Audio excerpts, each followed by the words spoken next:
सम्मानीय सभापति महोदय, पूज्य गुरुजी और गुरुमा वृंद एवं मोर प्रिय साथी माने आज सुरभि 2025 मंच मो उन्नत ओडिशा गठन में शिक्षा और संस्कृति विषय मोर मत रखी।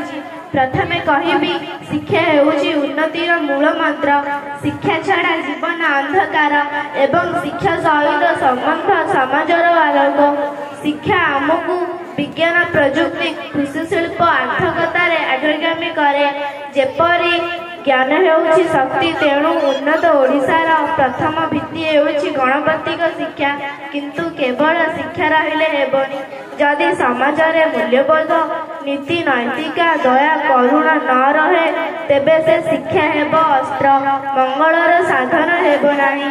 संस्कृति आमर परिचय, आमर गौरव। ओडिया संस्कृति मूल रही सरलता, साहाय्य, सहयोग, संप्रदायक सन्मान। जेतेबेले शिक्षा सहित संस्कृति जोड़ी हुए सेतेबेले मानव समाजर उन्नतिर सत्य आकार नहीं थाए।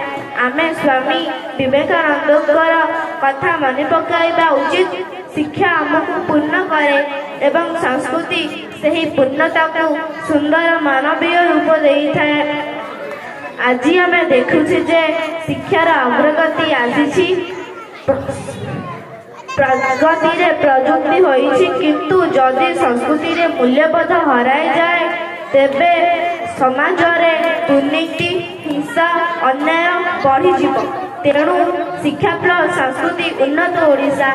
आमे जदि नुआ पीढ़ी को सदृढ़ शिक्षा सहित संस्कृतिर मूल्यबोध शिखाई पारिबु ताहाले आम ओडिशा हेब शिक्षार अग्रगामी, संस्कृति रे गौरवमय और उन्नति रे आदर्श। शेषरे मु कहिबी शिक्षा आमको उच्चतर को नहीं थाए, संस्कृति आमको प्रेरणा देई थाए। दुहे मिसिले हेब उन्नत ओडिशार सत्य चित्र। धन्यवाद।